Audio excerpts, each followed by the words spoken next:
eu não falei isso com o Renan, tá? Mas eu vou desafiar o nosso presidente da República a fazer pronunciamentos nacionais semanais. A gente vai colocar um mapa do Brasil em rede nacional toda semana. Uma mancha vermelha nos territórios dominados pelo crime organizado. Semana a semana a gente vai mostrar essa mancha diminuindo. A gente vai mostrar cada centímetro de terra sendo retomado pela sociedade brasileira. Eu queria chamar ao palco ninguém menos que o melhor deputado federal do Brasil, aquele que pela última vez estará sozinho no Congresso representando as cores da missão, o exército de um homem só. Eu quero chamar ele para vir aqui participar do lançamento do livro amarelo definitivo, Kim Kataguiri.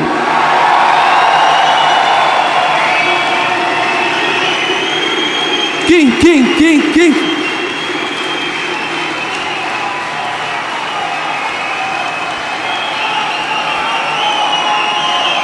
Mais barulho para Kim Kataguiri!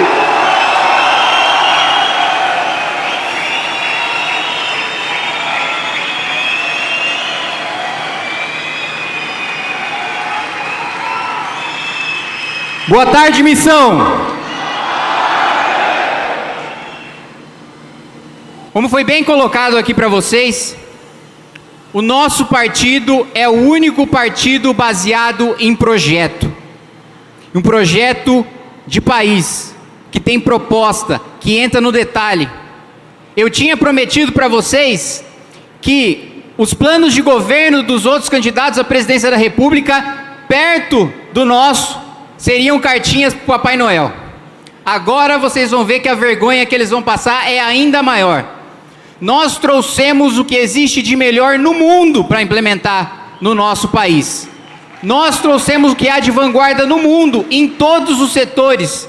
E os senhores verão no livro amarelo, em absolutamente todos os setores nós trouxemos o que há de melhor para o nosso governo. Então, eu vou chamar aqui, para me ajudar nessa exposição, primeiro, um amigo que eu tenho orgulho de ter fundado o Movimento Brasil Livre junto com ele, um amigo que recentemente foi acreditado pela imprensa, verdadeiramente, como um ex-funkeiro, mas que, por trás da sua carreira musical, tem uma grande carreira intelectual. Meus amigos, tenho a honra de convidar Pedro Deirô.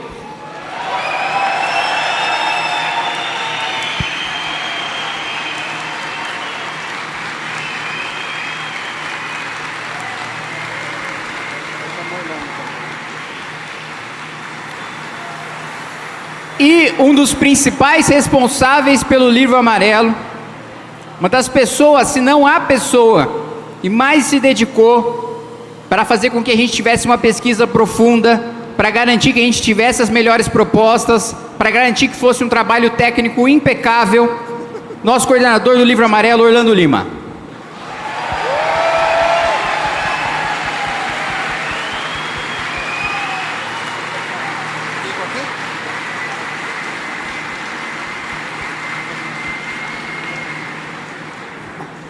Bom, vamos começar a apresentação, e além do livro amarelo vai ter uma outra grande revelação aqui nesse painel. Só falei para deixar vocês um pouquinho ansiosos. Vamos começar? O livro amarelo e os fascículos do livro amarelo foram os responsáveis por a gente conseguir colocar esse partido de pé. Diferente dos outros partidos, que ou tiveram grandes financiadores, ou tiveram a máquina pública para serem montados, nós montamos o nosso partido com o apoio dos nossos militantes, com o apoio de quem acredita no nosso projeto, com o apoio de cada um de vocês que ajudou a construir essa história.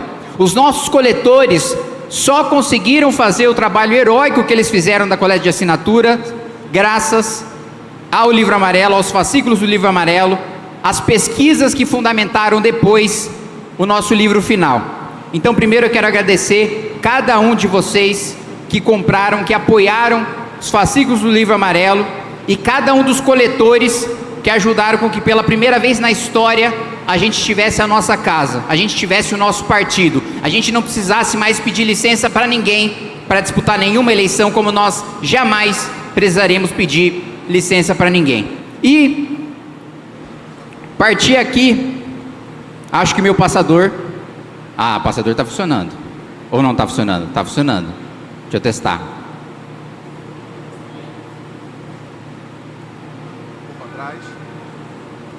Para trás. Não está. Volta. Problemas técnicos. Agora. Deixa nos fascículos.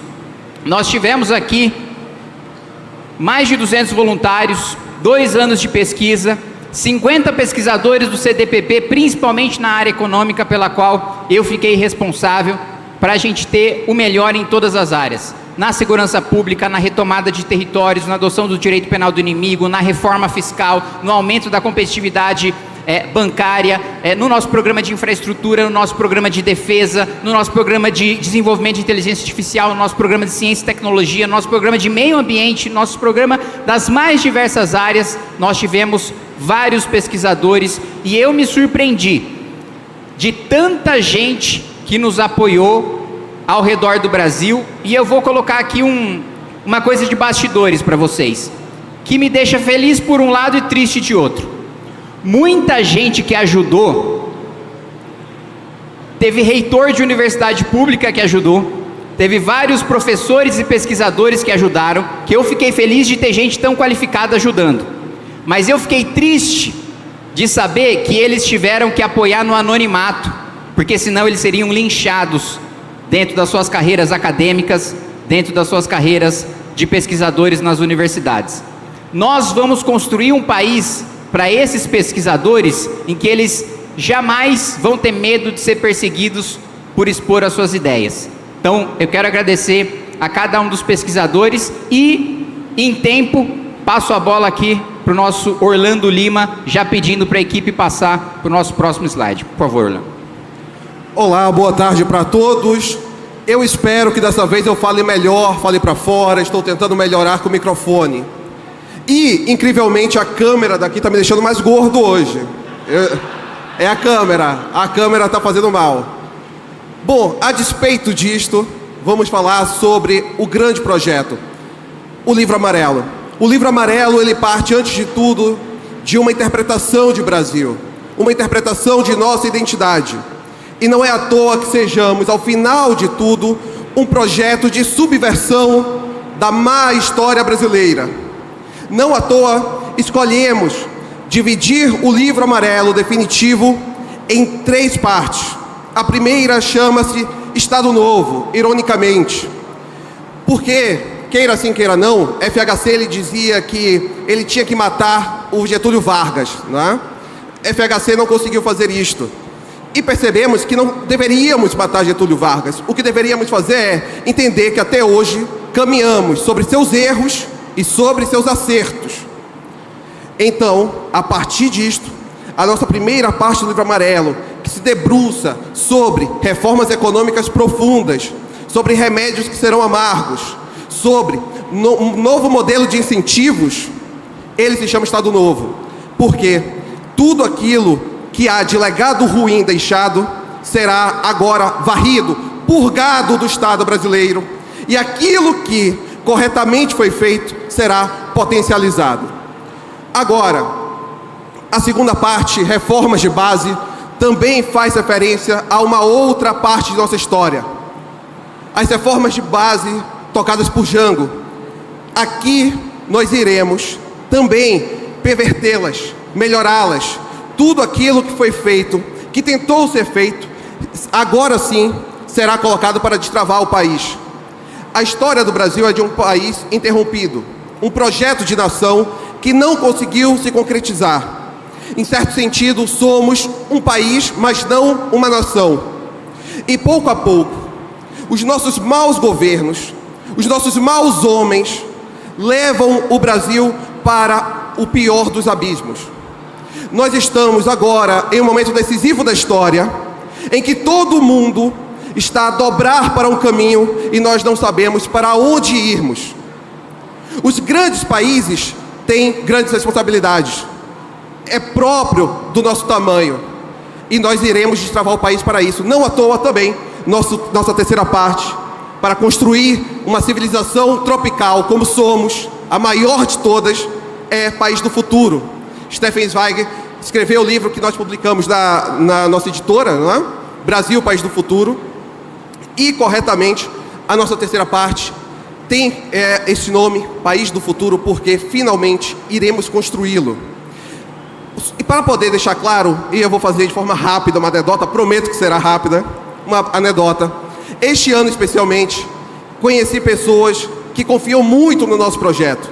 Conheci Pedro Puerta, que é um brasileiro, luso-brasileiro que mora em Portugal, com uma família lindíssima, e ele quer retornar ao Brasil. E ele retornará ao Brasil quando vencermos as eleições. Conheci a Magna e seu marido Tiago, pai de um homem que é inteligentíssimo, o Daniel. Também querem voltar ao Brasil. Voltarão quando vencermos. O futuro de muitas pessoas dependem do nosso projeto. O futuro do país, desta nação, depende também do nosso projeto. É o futuro de cada um de vocês. Por isso, o nosso livro traz essas bases. O próximo. Próximo.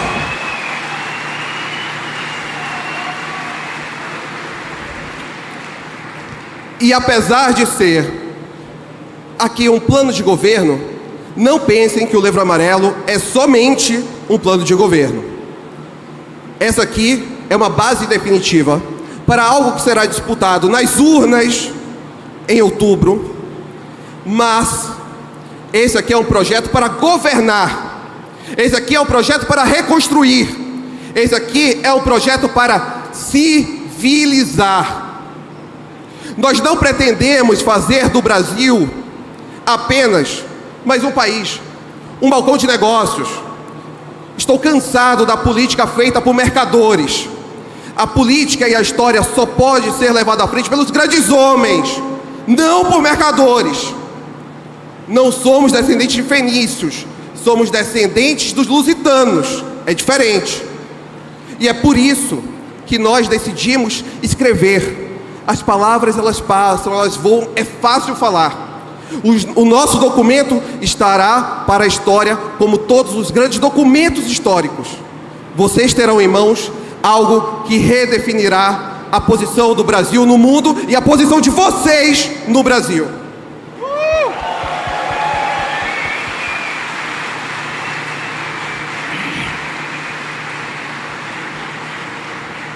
Bom, a primeira parte que eu tive a honra de revisar no Livro Amarelo e que nós vamos tocar no governo Renan Santos é sobre a reforma do Estado. Primeiro problema fundamental, eu sei que é chato, tá, gente? Mas eu vou tentar ser o mais breve possível.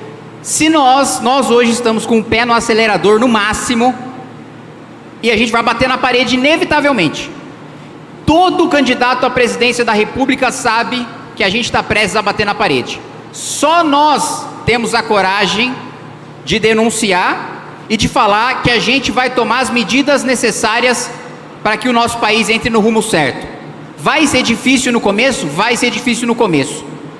Vai ter resultado impopular no começo do governo Renan Santos? Vai. Vamos tomar medidas que a gente vai apanhar de tudo quanto é lado, que o PT vai olhar pra gente e vai falar, tá vendo?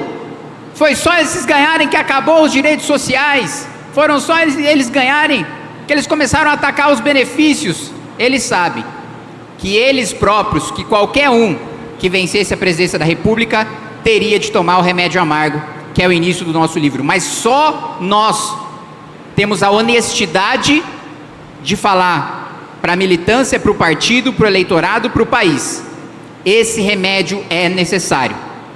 Não dá mais para ficar vivendo de remendo. Não dá mais para ficar fazendo uma reforminha pequena ali, uma outra reforminha pequena ali. Nós vamos promover o maior ajuste fiscal da história, maior do que o Plano Real. A gente está falando de 3 trilhões e 300 bilhões de reais, que vão se reverter em diminuição de imposto, que vão se reverter em infraestrutura, que vão se reverter em 11 mil quilômetros de malha ferroviária, que vão se reverter no maior presídio das Américas, vão se reverter em qualificação de mão de obra, desenvolvimento de inteligência artificial, data centers no Brasil, processamento de terras raras. O presidente da República terá capacidade de investimento como nunca antes. não vai faltar emprego e não vai faltar emprego pagando bem. Razão pela qual, e eu vou tomar a liberdade de invadir um pouquinho a parte do Orlando, a porta de entrada do Bolsa Família vai mudar, que vai ter emprego. Vai ter emprego. Nós vamos chegar...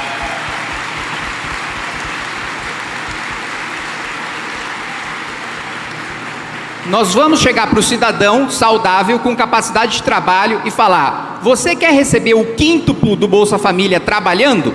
Sim, ótimo, nós temos esse emprego para você. Não, então nem o Bolsa Família você vai receber, porque nós te demos a opção de viver com a dignidade do próprio trabalho. Nós te demos a opção de receber muito mais, de dar um futuro melhor para sua família, para os seus filhos, para os seus netos. Se você não quis, a responsabilidade é sua, não é da sociedade. A gente avança também no Prendeu Matou. Não tem como falar de Livro Amarelo sem falar do Prendeu Matou. E já foi antecipado aqui pelo nosso coronel Medina que ele vai liderar a operação no primeiro dia de governo Renan Santos de retomada de território no estado do Rio de Janeiro. E eu faço aqui, eu não falei isso com o Renan, tá? Mas eu vou desafiar o nosso presidente da República a fazer pronunciamentos nacionais semanais. E vai fazer para quê? A gente vai colocar um mapa do Brasil em rede nacional toda semana. Uma mancha vermelha nos territórios dominados pelo crime organizado, nos territórios em que 40 milhões de brasileiros vivem. Semana a semana a gente vai mostrar essa mancha diminuindo. A gente vai mostrar cada centímetro de terra sendo retomado pela sociedade brasileira.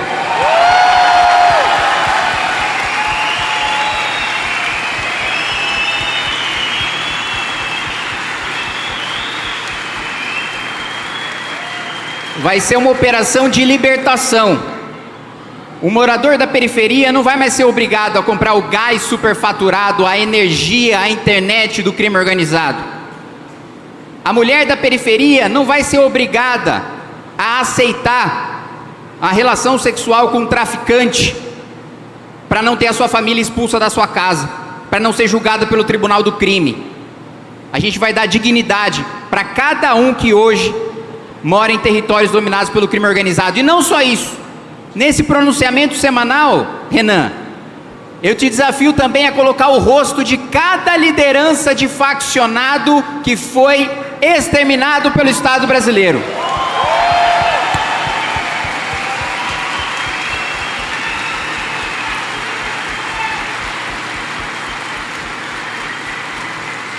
O choque de lei e ordem que será dado nesse país não tem precedente. E não é só um choque de lei e ordem para o crime organizado. É um choque de lei e ordem para a classe política também. A lei de responsabilidade gerencial. Prefeito que não colocar o seu município num patamar civilizado, mínimo de saneamento básico, de saúde, de educação, vai ficar inelegível. Vai perder o seu direito de disputar a eleição.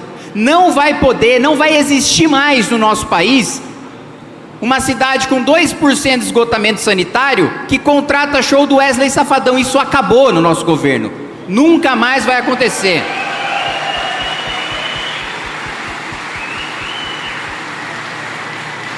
Geralmente o presidente da República e o governador mandam mais dinheiro para os prefeitos do seu partido. Nosso partido não tem prefeitos. E mesmo quando tiver, não vai ser essa a nossa política. Não interessa o seu partido, prefeito. Quanto melhores forem os indicadores, mais recursos você vai receber. A gente também vai acabar com a perversidade do Pacto Federativo, que quanto pior o Estado é administrado, hoje mais dinheiro ele ganha. É um incentivo perverso. Quanto mais incompetente é o político, mais dinheiro ele tem para fazer populismo. Olha a destruição denunciada pelo Renan no estado do Maranhão, um dos estados que mais recebem repasse da União. E os governantes usam isso para desenvolver o Maranhão? Não! Usam isso para tornar o Estado refém da miséria. Isso acaba no nosso governo. Agora, por favor, Pedro Deirô, próximo slide. Muito obrigado, Katsumoto. Então, vamos falar um pouco sobre reformas de base, né? Todos aqui sabem e vivem e sentem na pele o atraso que o nosso país vive. Se nós queremos ser o 5º país mais relevante do mundo, que hoje a gente está numa situação onde o Brasil, em renda per capita, está ficando atrás de países africanos. Esse é o estado do Brasil hoje. E a gente precisa das boas ideias, sim, mas graças à revolução tecnológica, hoje, boas ideias são commodity. O que nós temos, e o que eu estou vendo em vocês aqui, além de boas ideias, é coragem de imaginar um Brasil melhor e uma coragem ainda maior de implementar essas ideias. Então, quando a gente fala aqui em cidadania pela produtividade, é o que o Kim falou, não é justo num país onde a renda média é R$ 2.500 do cidadão que trabalha, que ele custeie um Bolsa Família de R$ 600 para quem não trabalha, ainda mais para quem está em posse das suas faculdades e pode trabalhar. Na cidade onde eu tinha minha fazenda de tomate, 3 horas da tarde, você ia num bairro cheio de marmanjo parado, bebendo, num dia de semana. Isso é um tapa na cara de todo brasileiro que acorda cedo, trabalha, produz, enfrenta uma burocracia enorme. No nosso governo, na nossa visão de mundo, na nossa imaginação, se você pode trabalhar, você vai trabalhar. E nós vamos criar os meios para você trabalhar com dignidade e que para você ganhe bem, mas um país hoje, onde a renda média é R$ 2.500, subsidiar Bolsa Família de R$ 600, isso não é justo e todo mundo aqui sabe disso. Quando a gente vai para a Missão Rondon, a gente está falando do quê? De infraestrutura. O Brasil tem 30 mil quilômetros de malha ferroviária hoje. A China tem 160 mil, Estados Unidos 250 mil. Lá no Paraná, na Ferrogrão, para vocês terem uma ideia, como é um absurdo isso, a gente estava tentando fazer a linha que escoar os grãos paranaenses para o litoral, a gente não pôde fazer, a obra ficou 2 anos parada, porque a FUNAI pegou vários municípios paranaenses e falou assim, tem terra indígena aqui, então vocês não podem, obrigou as prefeituras a contratarem antropólogos para poder liberar uma obra, sendo que algumas dessas prefeituras estavam mais de 100 quilômetros de distância da onde passa a linha do trem. Isso é um absurdo, isso é um escárnio, isso é progresso, isso é dinheiro no bolso de vocês que não vem, porque eu não vou falar palavrão aqui, vou respirar, porque algum infeliz de um antropólogo resolveu que a 100 quilômetros de uma linha do trem tem uma tribo indígena que nem está lá, nem existe, é um pasto. Você vai no lugar, é um pasto, não tem nada, tem uma oca no lugar. E aí, o nosso entendimento é, precisamos destravar o progresso brasileiro. Precisamos destravar orçamento e precisamos destravar burocracia burra e precisamos acabar com quem sabota o nosso país dia a dia em nome de uma ideologia imbecil que não condiz com o século XX. Chega de saudade, também como estamos falando de ideologia, estamos falando de cultura, Cultura, chega de saudade, estamos falando da glória da bossa nova. Nossa indústria de soft power brasileiro, o nosso poder cultural precisa voltar a ser grande. Não dá pra gente ter Lei Rouanet que banca artista que tem muita grana. Esses caras têm um teto. Não dá pra Maria Bethânia ir lá e pegar 3, 4 milhões de reais de subsídio para fazer um site de poesia. Pelo amor de Deus, gente. Precisamos ter programas, sim, de incentivo à cultura, mas que faça uma boa cultura que sirva como soft power real para o Brasil no mundo, como a Coreia fez com o K-pop. Precisamos fazer isso, não precisamos vender favela ideológica goela abaixo dos outros países. Temos aqui SUS, fila zero, Todo mundo sabe que o SUS, quem já teve que usar, é problemático. 74% dos brasileiros não tem plano de saúde. E hoje como é que funciona? O sujeito chega lá no SUS e ele é atendido por ordem de chegada e não por ordem de prioridade, por ordem de gravidade da sua condição de saúde. Então, o nosso programa visa reorganizar tudo isso com inteligência artificial para priorizar quem precisa ser atendido primeiro. É óbvio, como que um serviço de saúde que atende 74% da população brasileira não fez isso antes? É abismal, mas é como eu falei para vocês no começo, não é só ter as boas ideias, nós precisamos da coragem de implementar elas, e por isso que eu fico muito feliz e muito orgulhoso de ver vocês todos aqui.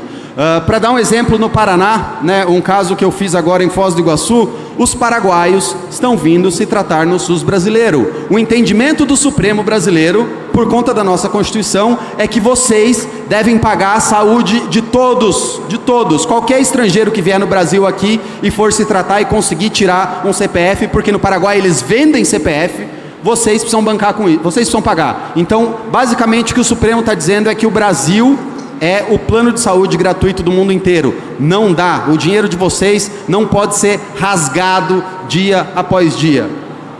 E no final aqui, formar elites e cultivar o povo. A gente precisa assumir a verdade de que as nossas escolas públicas são fábricas de formar analfabetos. 75% dos brasileiros não conseguem fazer uma operação de matemática básica a pronto de exercer a própria cidadania. Nós estamos vendo aqui, a gente fala, pô, mas como é que o Lula é eleito?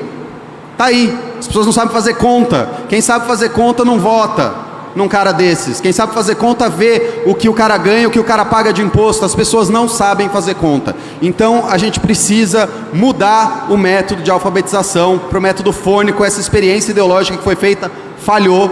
Temos que parar de aprovar crianças que não tiraram nota suficiente simplesmente para dizer que o sistema de aprovação funciona. A gente vai lá, a criança não sabe ler, a criança não sabe interpretar texto, a criança não sabe fazer uma conta, mas ela passa de ano. Isso é uma insanidade. E pode saber que nós vamos tentar emplacar isso e vai ter um monte de professor, vai ter um monte de pedagogo que vai falar, é um absurdo vocês quererem que alguém reprove. Todo mundo aqui tinha medo de reprovar na escola e se esforçou e estudou mais para não reprovar. Então, assim, isso é a norma, isso é o básico que vai ser implementado. A gente vê que as nossas ideias muitas vezes são ideias óbvias, mas a gente precisa da coragem de implementar todas.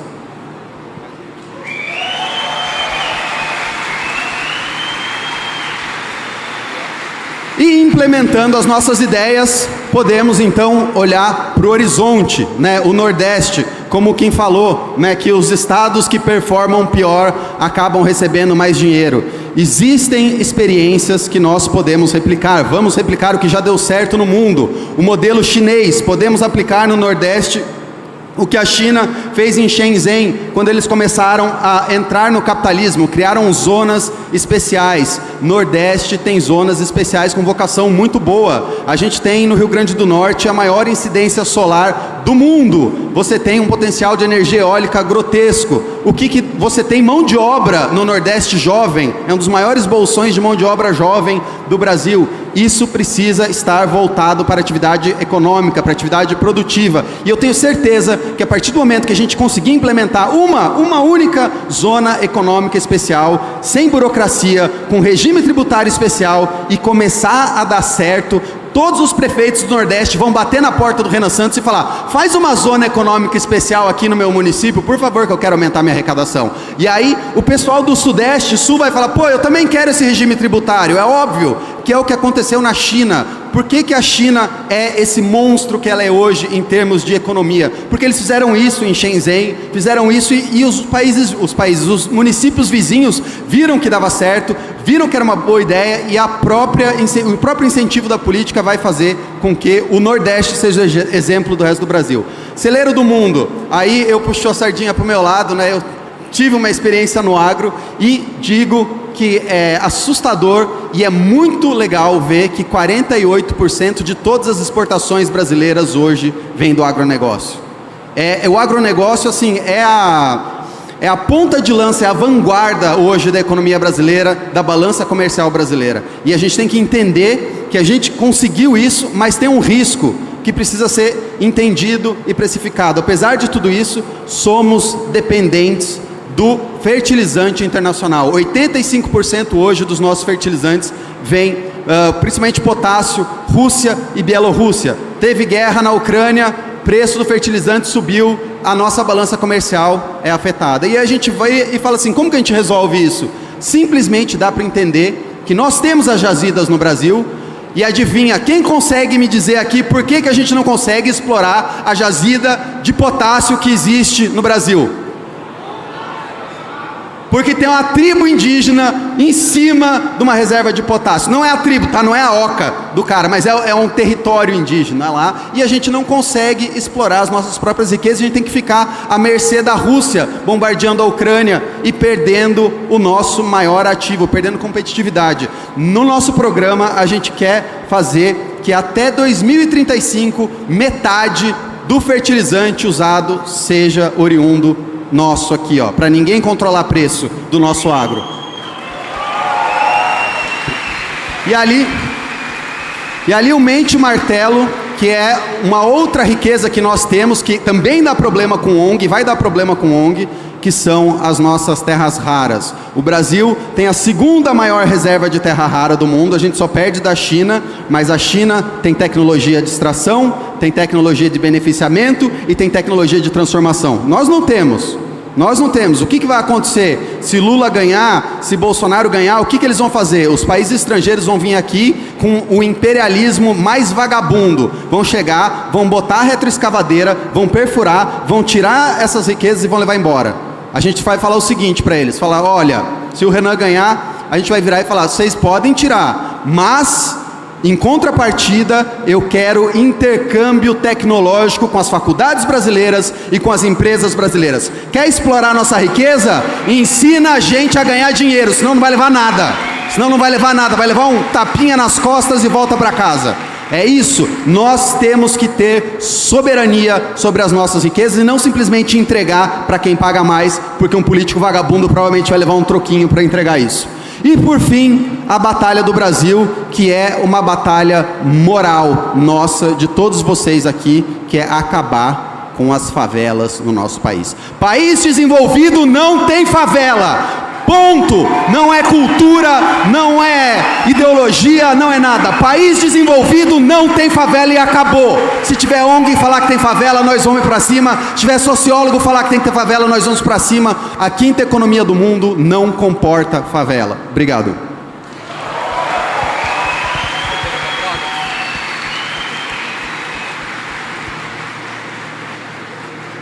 Bom, e agora um anúncio. Para além da inauguração do nosso livro amarelo, todo partido tem que ter uma instituição dessas. Só que geralmente os partidos, praticamente todos os outros partidos, usam a fundação ligada ao partido para colocar um monte de gente encostada. Cabo eleitoral de deputado, de senador, amigo do presidente do partido. Geralmente a fundação é um cabidão de emprego. No Partido Missão, não. No Partido Missão, nós teremos um instituto que vai pensar permanentemente o país. Nós vamos ter um instituto que vai garantir que o livro amarelo não acabe aqui, que vai garantir que esse programa que nós vamos inaugurar hoje seja permanentemente o melhor programa de país. Surgiu algo no mundo novo, funcionou, vamos trazer para cá. Vamos treinar as nossas lideranças para que elas saibam defender, para que elas saibam executar, para que elas saibam propor. Permanentemente os quadros do Partido Missão serão qualificados. Nós faremos do que geralmente nos outros partidos é um cabide de emprego, no nosso será uma grande escola, no nosso será uma grande instituição de pesquisa. Então, meus amigos, eu já vou pedir para passar para o próximo slide e anunciar para vocês a formação do nosso Instituto Livro Amarelo, a fundação do Partido Missão.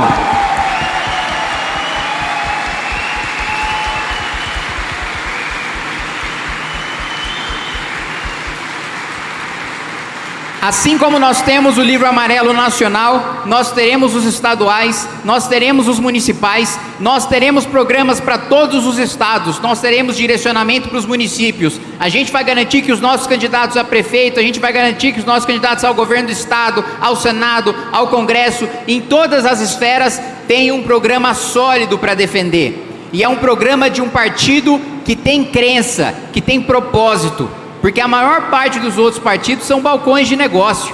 Eles não querem ficar fazendo pesquisa ideológica. Ideologia é um negócio que, vou relatar uma conversa aqui para vocês. Em 2019, coitado de mim, em 2019, meu primeiro ano de Câmara, Olha o nível de ingenuidade da minha pergunta. Eu perguntei para um deputado que foi base do Fernando Henrique, foi base do Lula, foi base da Dilma, foi base do Temer e estava sendo base do Bolsonaro. Falei, meu, você foi base de todo mundo. Você não acredita em nada, assim, não tem nenhuma linha de defesa, assim, você fica mudando de lado toda hora.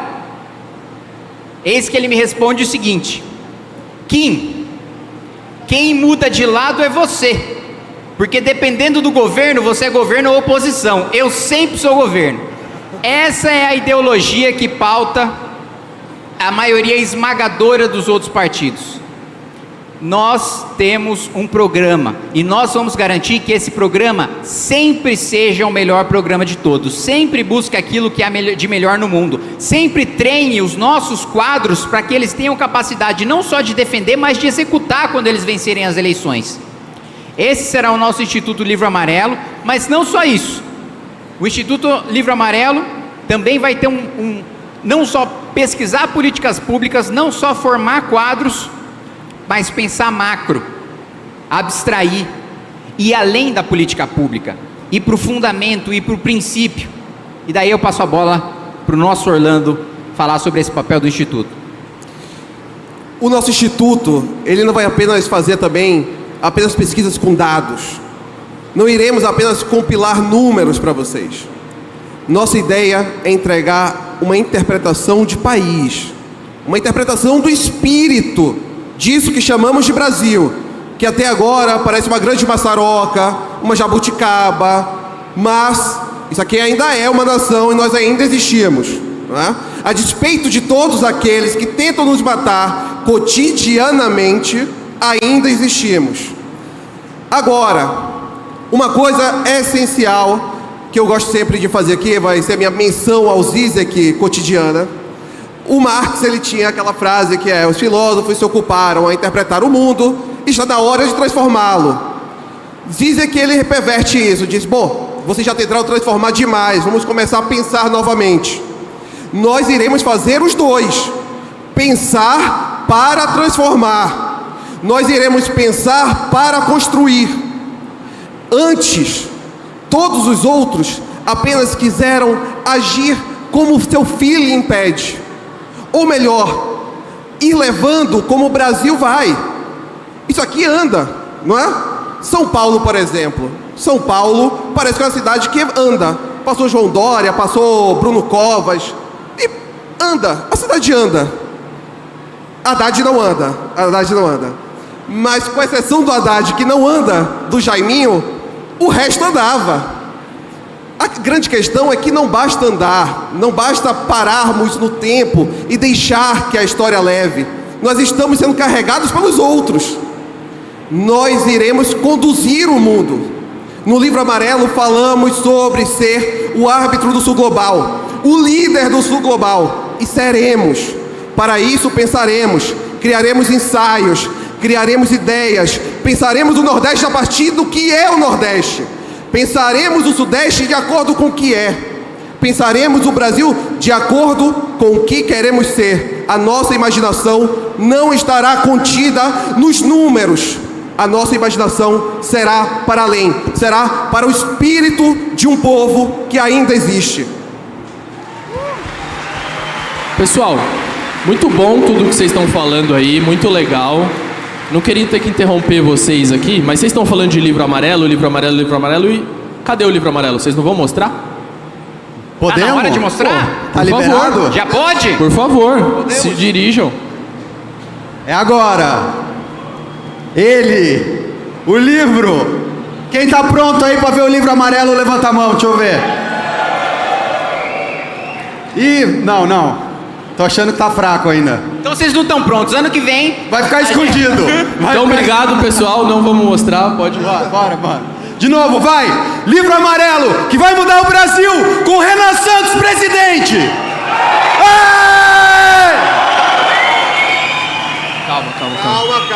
Calma. Tem que levantar. a maioria, aliás, todos os políticos do Centrão, eles puxam cortina, corta faixa, para inaugurar obra que compra voto. O Partido Missão puxa a cortina para inaugurar programa de país. No 3. 1, 2, 3.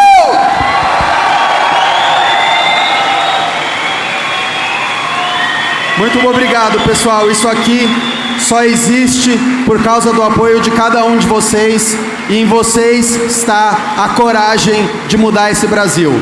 É agora, o futuro vai ser glorioso e será nosso. Muito obrigado.